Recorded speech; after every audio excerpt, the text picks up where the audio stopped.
Nigeria's Finance Minister Zainab Ahmed said the government has suspended the plan to remove fuel subsidy by the end of the first quarter of 2022. The minister said there is still heightened inflation and that the removal of subsidy would further worsen the situation and impose more difficulties on the citizenry.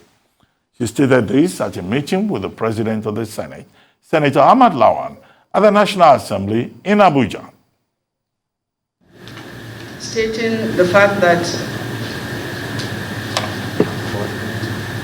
let me start by stating the fact that we did make a provision in the 2022 budget for fuel subsidy for January to June. And that suggests that from July that there will be no subsidy. And this provision was made sequel to the passage of the Petroleum Industry Act that has made a provision that all products will be deregulated. Subsequent to the passage of the Act, we went back and amended the fiscal framework that was submitted to National Assembly to incorporate this demand. But after the budget was passed, and we have had consultations with a number of stakeholders, it became clear that the timing is problematic, that practically there is still heightened inflation, and also removal of subsidy will further worsen the situation, thereby imposing more difficulties on the citizens. And Mr. President clearly does not want to do that. So what we have to do now is to continue with the discussions that we're making in terms of putting in place a number of measures, one of which is the deployment of an alternative to the PMS, which is the CND, and also the rollout of enhanced refining capacity in the country, including the 650,000 barrels per day Dangote refinery, and also the rehabilitation of the 4 national refineries that have a combined nameplate capacity of 450,000 barrels per day. The increased refining capacity in the country means we will need to import less products. But also, as we're discussing right now within the executive the possibility of amending the budget, we may need to come back to the National Assembly by way of amendment to make additional provision for fuel subsidy from July 2022 going forward, or whatever period is agreed is the right timing. So, joining us now to look at the benefits of government's action on this matter and possible downsides to it is Muda Yusuf, a former Director General of the Lagos Chamber of Commerce and Industry. Dr. Yusuf, welcome to the program. Good to have you here. Thank you, Dr. Yes, Ruben. well, very quickly, it looks like, it doesn't look like, the fact is that the federal government of Nigeria has backed down on subsidy removal and has jettisoned the Petroleum Industry Act. The explanation that was given in the course of the week is that this is on the basis of security reports and that the president has found it a wise option to act on those security reports. What's your take on the matter? Do you think that those security reports have nothing to do with politics, or this is just about pragmatism, considering the fact that we're heading towards the 2023 general elections, and if the subsidy is removed, then of course that could have implications for the fortunes of the president's party? Yes, I think we must admit that the government has found itself in a very difficult situation on this matter. Although the minister was talking about the issue of inflation and hardship, of course, these were facts that were known even before the passage of and the signing into law of the Petroleum Industry Act. But principally, just as you said, there are 3 major factors that we can say are responsible for this decision. First is the political factor. The political cost of removing subsidy at this time, just as you said, is something that will be very, very high, and will have very serious implications for the fortunes of the ruling party. So I'm not surprised that, the political forces have weighed in on the whole idea of the subsidy removal and the reform of the petroleum downstream sector. The second factor is the social factor. Socially, things are very difficult for majority of Nigerians, especially from the point of view of the devastating effect that inflation has had in the last 1 or 2 years, the effect that exchange rate depreciation has had in the last 1 or 2 years. This is not just only about the citizens, it's also about businesses. The inflationary pressure has been almost unprecedented. Even though we have an official figure of 15.4% or 15.6% inflation, the last figure we had. If you look at the inflation basket relating to the goods consumed by the average Nigerian, you'll be talking about an inflation of over 50%. And there are all sorts of complaints. The citizens are bitter, they are angry, and therefore there is really no room to accommodate any further shocks in terms of all the subsidy removal issue. The third important point is the issue of trust. Because for a government to call out the citizens for additional sacrifice, you must have earned the trust of the people. Over the last few years, I'm not sure that the government has been able to retain the trust of the people, particularly with respect to inviting the citizens to sacrifice a lot more. Because no matter how we look at it, this will involve some sacrifice. And of course, it is very difficult. So it's very easy to conclude that this is almost an impossible thing to do. But whether it was necessary to now suspend the entire thing for 18 months is a different matter. Because already we have been told by the finance minister that we already have an appropriation for subsidy in the budget, and the subsidy will remain until June. Then the removal will take place from July. Perhaps it could have made a lot more sense to watch what happens up until July, to look at what will happen to domestic refinery, Dangote refinery, and at that point, a decision can now be taken as to whether to go forward or to go back. But what has been done, I don't think is a very good thing in terms of the signaling effect, particularly to investors. Because if there is anything that this deregulation and subsidy problem has caused for this country, and if there is any disservice that the labor union had done to this economy, is the fact that we have deprived the petroleum sector, particularly the downstream sector, of investment over the last 20 years. But isn't that what the Petroleum Industry Act was meant to address? And now the federal government is saying that this budget that already has a deficit of about 3.9 trillion. Now government is adding onto it another 3 trillion deficit, about 17.5% of the 2020 budget. Now, what are the implications for the Petroleum Industry Act, which was supposed to have been implemented beginning from February 2022, and now it was moved to July 2022, and now from July 2022, the burden has been shifted further? Yes, you see, my understanding of what has taken place is that the subsidy component of the act was what was being suspended.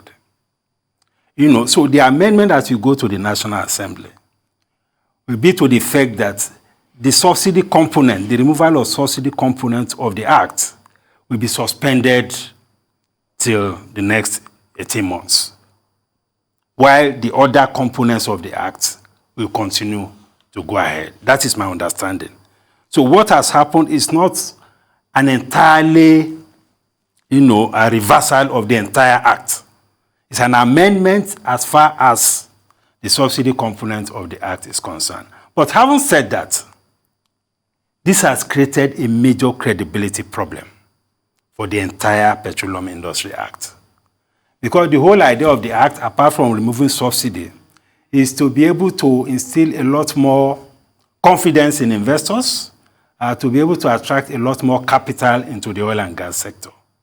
Unfortunately, we don't have much time because fossil fuel is no longer in vogue. To attract capital into that space is becoming increasingly difficult. And in the midst of all of that, we are not taking action as fast as we are supposed to. We are not inspiring the kind of confidence that we need to inspire in order to bring, investment into that space. So it's going to be, we are going to lose a lot. Secondly, the NNPC has proposed 3 trillion naira as cost of subsidy. That is based on the fact that we are talking about oil at around $80–85 per barrel. $90 now. Now it is 90. It's going up to $100. It's going to up to 100, exactly. Because we have the issue of the OPEC, we have the issue of the geopolitical issues. In Ukraine, between Russia and Ukraine. And Ukraine. And also in the Middle East. Exactly. All of these things are going to drive up prices up to over $100 or possibly $150. So if you are at that range, how much are we going to budget for subsidy? So we'll be looking at 5 trillion or 6 trillion. How sustainable is that? So if you are not careful, this whole issue can push the economy and the country into bankruptcy. Because that is the reality. Because even to meet up with the 3 trillion, I don't know how that is going to happen. It's going to have a whole lot of implications. We are going to see a high increase in the deficit. We are going to see a spike in the debt and debt service. Already we have a debt service component in the budget of about 3.8 trillion. The last report we had from the minister, we have spent 76% of our revenue was spent on debt service, which is extremely high. So with this scenario, the situation will even be much worse, not only from the fiscal perspective, but also from the macroeconomic perspective. Because the moment you begin to increase your deficit, you increase borrowing, you begin to put pressure on the central bank to finance the deficit, what will happen is that we see a lot more money supply. We are going to see a much higher inflation level, even worse than what we have now. We are likely to see even a further depreciation of the currency. So the macroeconomic effect will likely to even be worse than the impact of the removal of subsidy. Yeah, but Dr. Yusuf, I read an interview you granted another media platform where you were saying that double pricing is probably the way forward. What do you mean by double pricing? That some people should pay more than others in consuming PMS? And how do you enforce that? How do you ensure that? And I mean, double pricing, what do you mean? You want me to pay more and suffer when I'm a Nigerian? No. You belong to part of the elite. Which elite? And those, I'm an ordinary man like you. Those who have the capacity. Okay, you are the elite. I'm an ordinary man. But the point struggling journalist. The point here is that we cannot afford to be subsidizing everybody. And we have to be creative in dealing with this situation. There is basically no aspect of this economy where government is the only supplier of a product, apart from defense and security. Even in those areas, we still see pockets of private sector support. Whether you are looking at education, whether you are looking at health, whether you are looking at broadcasting, whether you are looking at transportation, telecoms, name the sector. The private sector has a window to also play a part. So we cannot be running an economy, particularly for this sector, where the government is practically handing over a blank check on subsidy. That is not sustainable. So the point I'm making there is about market segmentation. It's already even happening in the power sector. Not all locations in this country are paying the same tariff, depending on where you are. And the amount of tariff you pay also determines how much power you get. So perhaps you can replicate that model here. If you have a budget limitation of 500 billion, invite labor, invite the civil society. This is how much the government can afford on this subsidy. How much can it cover? Can we designate some filling stations as a social pricing or subsidy stations where we leave the private sector to take care of the rest? Somebody the likes of Dangote or $10, they won't go and queue for petrol because it is subsidized. And have quite a number of people like that. They don't go and queue. They have the capacity to pay for petrol at whatever the market price is. So that is what I have in mind. It's a market segmentation thing. You have a dual pricing regime, you have a social pricing window, you have a commercial pricing window, so that you can move ahead with this. Because we cannot afford a blank check for subsidy. It cannot happen unless we want the economy itself to collapse completely. That is why I'm making that proposition. And this can be interrogated, it can be discussed. Other ideas can be put on the table. But certainly, we cannot continue this way to be handing over blank check and saying that all petroleum products consumed will have to be subsidized. Whether it's being consumed by the rich or by the poor, whether it's being smuggled out and we continue to subsidize that, this economy will collapse if we continue on that trajectory. Well, but I thought I saw a story in the papers today where the National Assembly or the federal government is saying, oh, they will not provide money in billions to fix the refineries.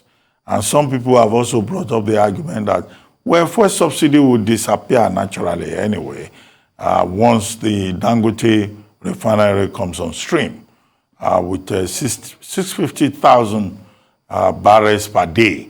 And once the Dangote refinery, which Dangote himself says will be available by September, and that, it will just be a natural, seamless thing. And, you have the domestic supply, and you just buy your fuel. Do you think that the Dangote refinery is the magic wand, or the focus now by the National Assembly and other stakeholders on the refineries will solve the problem? Well, there is no doubt that scaling up of domestic refining capacity is going to solve part of the problem. But it's not going to lead to the total removal of the subsidy, because we also need to manage expectations. The Dangote refinery is a business concern. It's a commercial business. It's not a charity. It has commitments in terms of debt finance, equity finance, shareholders, and all of that, who are expecting returns on investment. So depending on the terms that the government agrees with Dangote refinery, perhaps, for instance, if the government decides to be selling crude in Naira to Dangote refinery, fine. Dangote refinery can, reciprocate that by also selling at a highly subsidized rate. But don't forget, Dangote refineries is in the free trade zone. Investments in the free trade zone are primarily focused on exports. They are export-oriented. If you are bringing anything from the free trade zone into the domestic economy, you have to pay import duty, because it is regarded as a completely different economy or a different country, as it were. We have to realize that. But if we have to get the Dangote refinery to also be part of this solution, then the government will have to give concession in terms of how much it sells the crude, either in hard currency or in a discounted price or all of that. Because being in the free trade zone, the Dangote also has the option of exporting the totality of the refined products. So if he chooses, he may not sell to Nigeria. If he chooses, if it's a business decision. The NNPC is an investor in the Dangote refinery. It's an investor, but the business is not a charity business. It's not a public sector business. It is a business, it's a commercial business. There can be engagement around that. That is why I'm saying that there has to be engagement, there has to be concessions and all of that to make it possible. Because Dangote also has commitments to meet. To those who have invested in it, to those who have lent money to the refinery, and so on and so forth. So that business model has to be properly understood. Then, of course, the government also is investing in its own refineries. We hope that will come on board also very quickly. But going by the history of government management of enterprises, I'm not optimistic that that is also sustainable. Unless we're able to decouple the refinery itself after the rehabilitation, decouple it completely from the bureaucracy and from the political class. That is when we can have something that can be a semblance of a sustainable domestic refining solution. Okay, Dr. Yusuf, I'm scratching my head now for the next question. Yeah. I want to ask you, do you think that this is victory for organized labor? Because organized labor had a series of meetings. they said, look, if the federal government goes ahead with this removal of subsidy, at any point, they will shut down Nigeria. Is that where the security report is coming from? Is this cowardice on the part of the Buhari administration?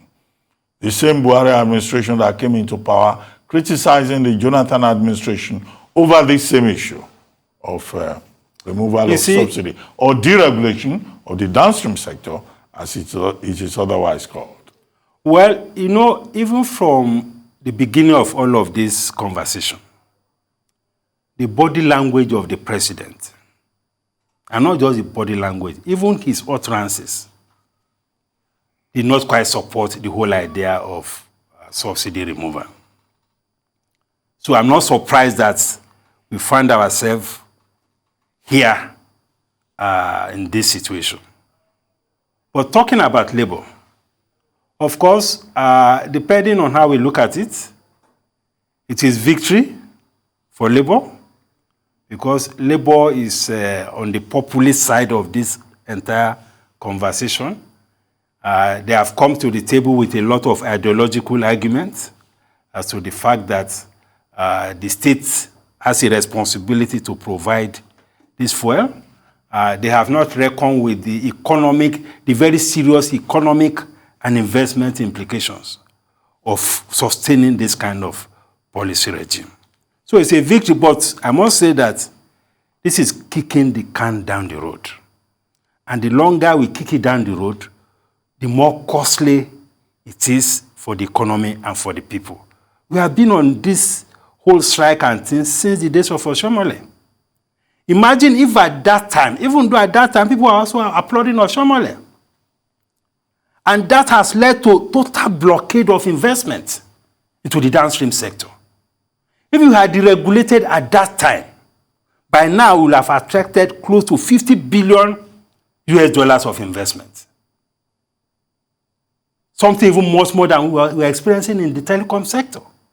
Imagine what that will have done to this economy in terms of our results, in terms of our exchange rate, in terms of quality jobs, not just anyhow jobs. But this economy has been denied this. And I must say that Labour has done a great disservice to this economy by insisting on this policy position for the past 20 years. Because we are paying a huge price for it. Look at practically all sectors of this economy. Where don't you have very good private sector footprint? We are here in Arise. Arise is doing very well. Thank you. This is a private sector initiative. And we have so many stations like that. In broadcasting, in telecoms, in education, in health, in aviation, name it. The private sector has been doing fantastically well. Why would you block the private sector from investing in the petroleum downstream sector? And look at the mess that it has created for us. Look at how much we are spending to import petroleum products. Because Labour is insisting that governments should continue to run and manage refineries, which they don't have the capacity to do. Look at the resources that we have wasted. Okay. Look at the opportunity cost. Well, don't worry, Dr. We are talking about we don't have roads, we can't fund our schools, we can't fund security, and we are now proposing now to spend 3 trillion. And it's going to go higher than that. I'm hoping that Joe Ajero will join us shortly on this program, and he will be able to defend the position of Labour. And we also have Professor Pachutome, who, you know, as a public intellectual, will look at the various implications. But quickly, do you think that there's a moral challenge here? That President Buhari and his team, they're just trying to save face and postpone the evil day and push it to the next government? Do you share that view? Well, I wouldn't say a moral challenge, but I would say that they are looking, it's more of a political expediency kind of thing. No, because they opposed the Jonathan administration, and then it was their turn. They talked about removal of subsidy, and they can summon the will, the courage to do it. Well, I think what is weighing on them at this time, looking at the movement between the Senate president and the president and all of them, is the political implication and what this will do for the next election. That, I think, for me, is the biggest thing that is weighing on the mind of those who are pushing for this. And of course, we have a lot of parasites who are raking in billions from this subsidy ecosystem. They are smiling to the bank. Some of them are riding jets and all of that. We have those forces also mobilizing this opposition from different obscure angles. Those forces are also there. But what you can see on the surface is that perhaps the timing in terms of the political expediency or political strategy is a very big issue for the administration. So it's like a very hot potato to handle. Okay, thank you very much, Dr. Muda Yusuf, for joining us on This is a Live, the Sunday talk show. By the way, you are running another organization now. We keep introducing you as former DG of SCCI. What is the name of this, your new organization? Center for the Promotion of Private Enterprise, CPPE. Center for the Promotion of Private Enterprise, CPPE. It's about promotion of private enterprise, correct, advocacy, and things like that. Yes, well, we wish you well. Thank you. Thank you very much for joining us.